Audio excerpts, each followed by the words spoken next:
Xin mời quý vị và các bạn nghe câu chuyện Một cuộc tình. Sau bao nhiêu ngày nghĩ tới nghĩ lui, bữa nay ăn cơm xong, chị nhẹ nhàng mở lời với anh. Chỉ còn nửa tháng nữa là hết hợp đồng nhà. Em tính nói với anh dạo này em không khỏe.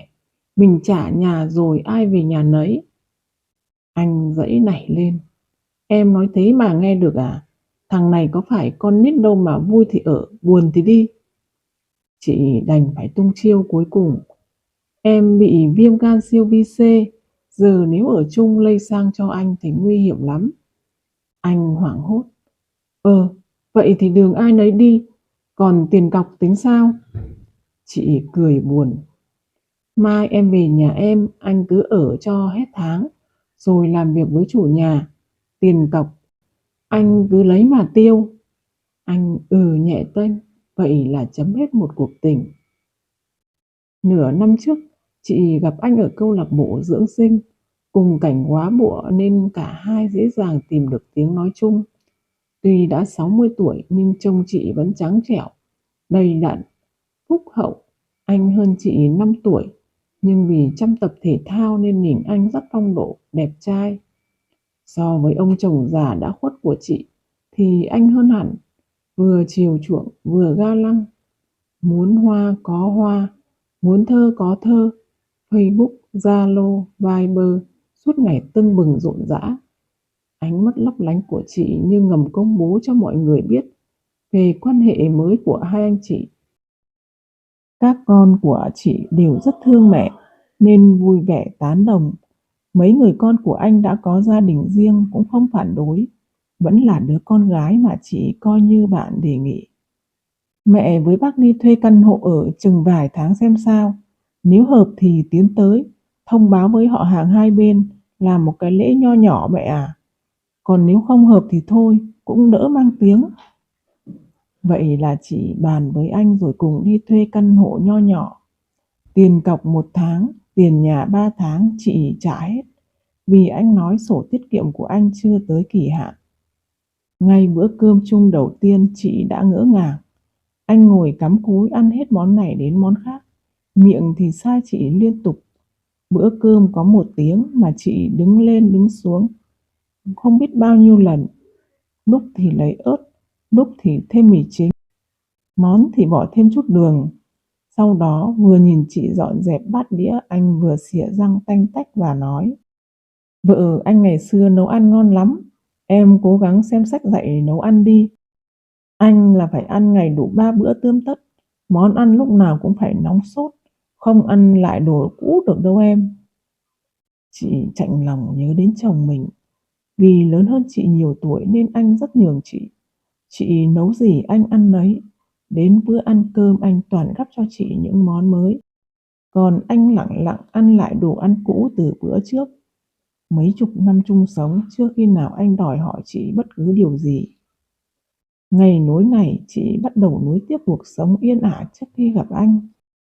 Sáng làm biếng, gặm trái bắp rồi coi phim bộ. Trưa chiều gọi ông đi qua bà đi lại tô hủ tiếu. Đĩa xôi cũng xong. Còn giờ đây mới mở mắt ra, chị đã phải tất tả ra chợ lo mua đồ ăn cho đủ 3 bữa tươm tất, như lời anh dặn. Về nhà hì hụi, lọ mọ dưới bếp cả buổi. Đến bữa thì ngồi như học sinh chưa thuộc bài, chờ anh kiểm tra, ban phát những lời khen tằn tiện.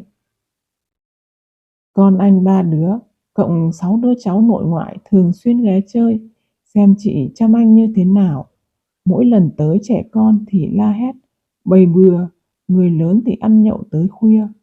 Khách về chị rửa bát, dọn dẹp, còn anh ôm cây đàn guitar ra ban công ngồi gảy. Ngày mới quen nhau, chị mê đắm tiếng đàn của anh, ngồi hàng giờ ngắm mái tóc bồng bềnh của anh buông xõa xuống trán. Giờ đây chị mỏi mệt, hững hờ đấm cái lưng nhức nhối, vì suốt ngày phải hầu con trông cháu người ta. Chồng cũ chị không biết đàn, biết hát, nhưng trong nhà từ việc lớn đến việc bé anh cặm cụi làm, lo cho chị hết. Mới hơn 2 tháng, chị đã phải tới nhà anh nấu 3 cái đám giỗ, rửa cả một nhà chén bát. Mấy cô em gái anh không hề phụ chị một chút nào, mà còn ngồi thi nhau kể anh ngày xưa đẹp trai như thế nào, tài giỏi ra sao, bao nhiêu người đẹp hơn hoa hậu theo đuổi, mà anh lại chọn chị. Phúc ba đời nhà chị đó nên chị cố gắng mà lo liệu cho tốt. Thỉnh thoảng hai đứa con chị đảo qua xem mẹ có khỏe không thì anh đi tới đi lui, nhìn đồng hồ ngầm nhắc chị sắp đến giờ nấu cơm. Chị biết ý nói với con lần tới mẹ con gặp nhau ở nhà riêng của chị. Giờ chị vẫn đang để không, tranh thủ mỗi lần đi chợ, chị ghé về tưới cây nhổ cỏ, thắp nén nhang cho chồng đỡ quạnh hiu. Mới hơn 2 tháng mà tiền để dành của chị vơ đi quá nhiều. Trước lúc mất, chồng chị đưa cho chị 2 quyển sổ tiết kiệm hơn 2 tỷ, tiền lãi hàng tháng, tiền các con biếu thêm chị sống rất thoải mái. Thỉnh thoảng còn đi du lịch đó đây. Từ ngày quen anh đến giờ mọi chi phí chị phải lo. Ngoại trừ tháng đầu chung sống anh góp 5 triệu tiền cơm. Anh luôn nói là chờ đến hạn rút tiết kiệm, anh sẽ đưa cho chị. Tiền giỗ chạp, tiền đóng học cho cháu anh, chị cũng phải bỏ ra. Chị chán lắm rồi, chị nản lắm rồi. Ngày khổ một thì đêm khổ 10. Anh thì còn đang hừng hực, mà chị nào huyết áp cao, nào tiểu đường. Chị chiều anh không nổi. Mới vài ngày trước đây sau khi gần gũi, anh giải giọng đay nghiến. Em lúc nào cũng nằm như khúc gỗ ấy, chả bằng một góc vợ anh. Rồi anh lăn ra ngáy, còn chị cả đêm ra ban công ngồi ôm mặt khóc. Đến sáng chị quyết định bằng mọi giá phải về nhà cũ thôi. Anh chị chia tay rất nhẹ nhàng.